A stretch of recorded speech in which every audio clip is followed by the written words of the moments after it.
Benjamin Tennyson या फिर Ben 10। एक टाइम था जब बेन 10 के लोग दीवाने थे, बच्चे दीवाने थे।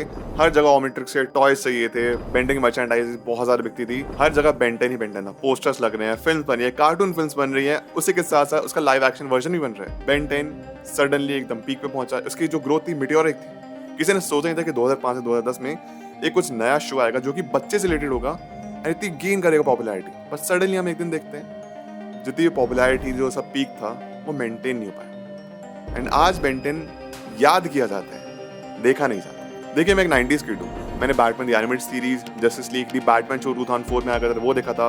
फ्लिंटस्टोन्स देखा था, Powerpuff girls, Dexters laboratory and काफी अलग अलग शो। लेकिन फिर हम देखते हैं कि 2005 से 2008 के बीच में एक नया शो आता है जो एक ब्रेथ ऑफ फ्रेश एयर बन के आता है। बेन 10, बेंजामिन टेनिसन जिसका पूरा नाम है, जिसकी एक काफी रिलेटेबल लाइफ है। जो कि बच्चा है, 10 साल का है, 5th स्टैंडर्ड में है। उसकी कजन बहन है जिसका अभी जमती नहीं है, उसे ग्रैंडपा मैक्स है, और अपनी समर वेकेशन अपने दादू के साथ वो बिताने के लिए और अपनी कजन इस जगह बिताने के लिए निकल जाता है। जो सोचा था एक नॉर्मल बोरिंग समर होने वाला है, वो एक्चुअली उसकी लाइफ का बहुत एक्साइटिंग समर बन जाता है जब उसको मिलती है वो ओमनिट्रिक्स, जो कि उसको सुपर हीरो पावर्स या फिर एलियंस में कन्वर्ट करती है टेम्पररी टाइम। और हमेशा कोशिश करते थे कैसे उसको हैक करके उसका टाइम बढ़ा सकूं कि मैं ज्यादा देर तक एलियन बन सकूं। एंड ये चीजें काफी अमेजिंग लगती थी क्योंकि 10 साल का बच्चा है और वो कैसे सुपर हीरो बन रहा है और कैसे डील करता है प्रॉब्लम के साथ, तो हमसे रिलेट कर पाते थे। इसी के साथ हम देखते हैं कि सीजन 1 सीजन 2 ने जितनी पॉपुलैरिटी गेन करी, वहां पे उसके बाद एक चेंज आता है जहाँ पे हम देखते हैं कि अब बेन 10 अब बड़ा हो चुका, 15-16 साल का है, और एलियन फोर्स आती है जिसमें एक टाइम गैप भी था। हमने देखा था कुछ 4-5 साल। 10 साल का बेन 10 अब 15 साल का हो चुका है और वो टीनेजर जहाँ पे उसको एक लड़की पे क्रश भी, उसकी गर्लफ्रेंड बन जाती है। अगेन वो यहाँ पे रिलेटेबल बन गया था क्योंकि अब जो बच्चे, जो पहली ऑडियंस थी, जो बच्चे थे, अब वो भी बच्चों से टीनेजर में आ गए थे और फिर टीनेजर जो थे वो भी एडल्टहुड में पहुंच रहे थे। रिलेटेबल फैक्टर अभी भी था। और उसके बाद आया अल्टीमेट एलियन। तो बेन 10 ने यहाँ तक अपनी एक पीक बना के रखी थी, एक पॉपुलैरिटी बना के रखी थी, एंड लोग बेन 10 को देखना चाहते हैं। लेकिन जैसे मैं वीडियो स्टार्टिंग में कहा, आज वो धीरे धीरे फेड होने लग गया। It's been almost 14 to 15 years जो बेन 10 ने अपना पीक खो चुका। भुवन बाम एके बीबी के माइंस ने अपने एक इंटरव्यू में कहा था कि जो वो कंटेंट आज से पहले बनाया करते थे, आज वो सेम कंटेंट नहीं बना सकते। टाइम के साथ साथ वो भी तो एज की है, और जैसे वो एज की है उनकी ऑडियंस भी बड़ी हुई है। अगर कोई 10 साल का बच्चा उनकी वीडियोस देखा करता था तो शायद वो 15-16 साल का है, वो 20 साल का है, वो नाम एज कर रहे। उससे मिले जो कंटेंट होना चाहिए वो हमेशा इवॉल्व होना चाहिए विद टाइम। और भुवन बाम ने ऐसा किया भी, उन्होंने अपने कंटेंट को इवॉल्व किया, कभी उसी टॉपिक्स भी कवर किए, शोज भी बनाए। But we are not here to talk about Bhuvan Bam, पर उनकी बात बहुत लॉजिकल थी। Content should always evolve because audience bore हो जाती है। इसलिए हमने कई बार ऐसा देखा है कुछ ऐसे स्टूडियोज है जो कि उन्होंने एक फॉर्मूला अपनाया, वो सुपर हिट रहा, तो उसको रेपिटेटिव करने लग गए और उसके बाद ऑडियंस बोर होने लगे। इनफैक्ट अगर अभी भी देखा जाए तो अभी भी काइंड ऑफ सेमी जोक्स बनने लग गए हैं कि केमियोस क्यों आते जाते हैं बार-बार, केमियोस से भर भर के फिल्म बन जाती है, हिट हो जाती है। लेकिन ये भी फॉर्मूला हमेशा नहीं चलता है। सिमिलरली अब बेन 10 का भी हुआ कि बेन 10 ने अपनी पॉपुलैरिटी तो गेन करनी शुरू करी, लेकिन फिर एक पॉइंट के बाद ना थोड़ा एग्जॉस्टिंग, टायरिंग फील होने लग गया था कि ठीक है, बेन 10 की लाइफ में कुछ नई प्रॉब्लम आई, नए एलियंस आए, लेकिन सिर्फ जो जितने भी एलियंस है वो ना पुराने एलियंस से कंपैरिजन में थे। सेम दिखते थे, सेम पावर, थोड़ा बहुत अपग्रेडेशन होता था, एंड सेम वही विलन, द फॉरएवर नाइट्स या फिर बिल गेट्स। एक्चुअली जब राइज शुरू हुआ था ना बेन 10 का, तो एक ना वो डिफरेंट टेक हुआ था। एक मीटियोराइट जैसे मैंने आपको बताया, मीटियोराइट उसकी गेन हुई थी सडनली पॉपुलैरिटी की। अक्सर हमने सुपर हीरोज देखे हैं, टीनेजर्स ही होते हैं ज़्यादातर, जब एडल्ट्स होते हैं। लेकिन यहाँ पे लिटरली एक 10 साल का बच्चा जो कि सुपर हीरो बन जाता है, वो भी एक डिफरेंट टाइप का सुपर हीरो जो कि मास्क वगैरह नहीं पहनता, उसको अपनी आइडेंटिटी छुपाने की दिक्कत नहीं होती। बेन 10 का ओरिजिन भी ना काफ़ी डिफरेंट था, काफ़ी इंटरेस्टिंग था। यहाँ पे बेन 10 अपने ग्रैंडपा मैक्स और अपनी बहन ग्वेन के कैंप में होते हैं। बोर होकर वो कुछ देर दूर वॉक करने के लिए जाता है, जहाँ पे देखते हैं सामने एक एस्ट्रॉयड या मीटरॉयड नीचे आके गिरा है, और उसमें से उसको मिलती है एक एलियन वॉच जो कि टाइम नहीं बताती बट उसको सुपर हीरो एक्सेस देती है अलग अलग एलियंस को, और जैसे ही उसको यूज़ करता है तो वो एलियन बन जाता है। और हर एलियन की एक अलग अलग ताकत है, और सबसे खास बात ये थी कि वो सिनेरियोस के हिसाब से एलियन चूज कर सकता था। ऑल्दो कभी कभी जिसकी ओमनिट्रिक्स वो मैल फंक्शन कर जाती थी, but still it was fun to watch. है ना, बेन 10 के पास एक लिमिटेड टाइम होता था जब तक वो रिचार्ज नहीं हो जाती। पावर्स तो दी लेकिन लिमिटेड थी, और चैलेंजेस भी थे, तो काफी इंटरेस्टिंग लगता था। प्लस बेन 10 जो अपने फैमिली डायनेमिक्स थे, हमेशा हमारा कोई ना कोई कजन होता है, बचपन में लड़ाई रहती है, लेकिन बड़े होते होते वो कजन के साथ हमारी काफी अच्छी दोस्ती आती है, ये भी रिलेटेबल था। बेन 10 कैसे अपने स्कूल को मेंटेन करता है, अपनी पढ़ाई मेंटेन करता है, पढ़ाई में इतना अच्छा नहीं था वो, और सुपर लाइफ में बहुत अच्छा था। बेन 10 को अपनी सुपर लाइफ काफी ज़्यादा पसंद थी। और यहाँ पे ग्रैंडपा मैक्स की अपनी एक पास की स्टोरी थी, कैसे उसके जो ग्रैंडपा मैक्स है वो एक प्लम्बर है, लेकिन वो एक सुपर हीरो प्लम्बर है, और वो एलियंस फाइट क्या करता था उस जमाने में। और जो उनकी आर्मी थी वो भी काफी इंटरेस्टिंग थी, वो भी अपने आप में बैट मोबाइल जिसमें वेपन्स थे, तो मजा आता देखने, कुछ नया देखने को मिला था। सीजन 1 सीजन 2 लोगों ने बहुत पसंद किया, लेकिन उस टाइम पे ना बहुत अच्छे स्टूडियो थे। जैसे जैसे बेन 10 की ऑडियंस बड़ी हो रही थी, उन्होंने सोचा कि अब जो शायद 10-11 साल के बच्चे हैं वो भी अब 15-16 साल या फिर टीनेज के तो बढ़ रहे हैं ना, उनके लिए हमको अपग्रेडेशन करना पड़ेगा। और फिर आया था बेन 10 एलियन फोर्स।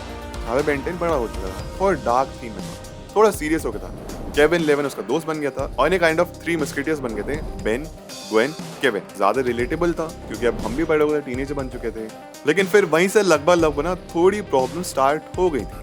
मतलब बच्चे से टीनेज वाला फेस हमने देख लिया था, कैसे यहाँ पे 2 सीन बच्चों के ऊपर फोकस थे। फिर एलियन फोर्स आया जहाँ पे अब बेन बड़ा हो चुका है, टीनेजर है, यहाँ तक रिलेटेबल लग रहा था। पर जैसे थोड़ी देर पहले मैं आपको बताया कि भुवन राम एक बीबी की माइंस ने कहा था विद टाइम कंटेंट इवॉल्व होना चाहिए।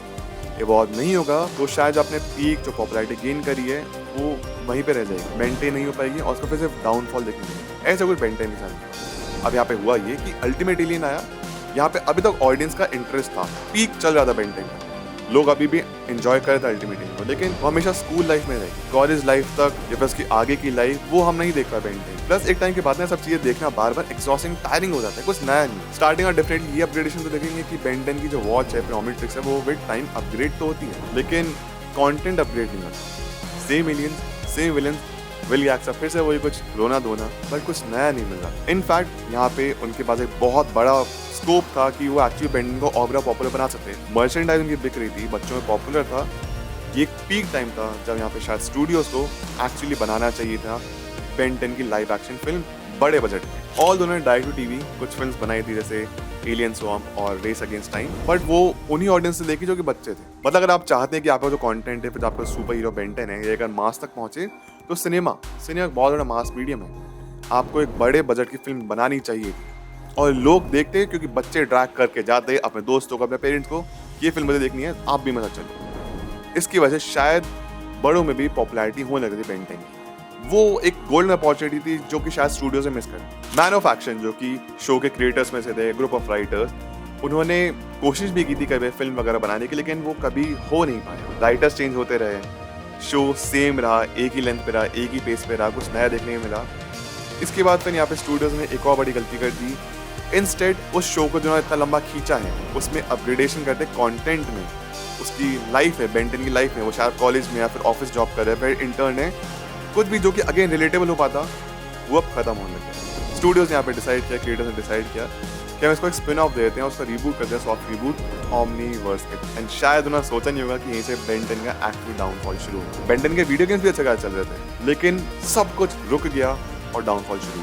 और बाय द टाइम ओमनीवर्स में इंटरेस्ट लोगों का इतना बना नहीं, क्योंकि अगेन वो रिबूट जो है बच्चे कहाँ देखने मिली, और जो ऑडियंस पहले देखा करती थी वो बड़ी हो चुकी थी, अब उन्होंने देखना छोड़ दिया था बेन 10। इन कंक्लूजन बेन 10 एक यहाँ पे प्रॉपर एक एग्जाम्पल बन सकता है, जो कि बैटमैन, स्पाइडरमैन, सुपरमैन जितना पॉपुलर हो गया था। एक बहुत ही फाड़ू फ्रेंचाइजी बन रही थी, अमेजिंग, लोग पसंद कर रहे थे फ्रेंचाइजी को। बस प्रॉब्लम ये हुई कि अपनी सक्सेस को मेंटेन नहीं कर पाए बिकॉज अपना कंटेंट इवॉल्व नहीं। कंटेंट क्रिएशन में क्रिएटिविटी और इनोवेशन की जरूरत होती है, वो यहाँ पे लैक होने लगती थी, ऑडियंस बोर हो गई। लेकिन डेफिनेटली क्रेडिट तो हमको बेन 10 को देखना पड़ेगा। उसने एक इम्पैक्ट डाला था प्रॉपर एक जनरेशन पे, जहाँ पे वो नया सुपर हीरो लेके आए थे और काफ़ी इंटरेस्टिंग सुपर हीरो था कि आपको यहाँ पे कुछ भी नहीं करना, बस घड़ी में आप सेट करो कौन से एलियन बनना है, boom, it's hero time. I really wish कि बेन 10 की शायद फ्यूचर में कोई फिल्म आए, एनी क्रिएटर्स तक बात भी पहुँचे, क्योंकि मुझे अभी लगता है कि बेन 10 को अभी भी शायद थोड़ा बहुत बचाया जा सकता है। ऐसी एक फिल्म आनी चाहिए अब, या फिर live action series instead of cartoon shows anymore. I hope you enjoyed this video. Thank you so much. Take care. Bye.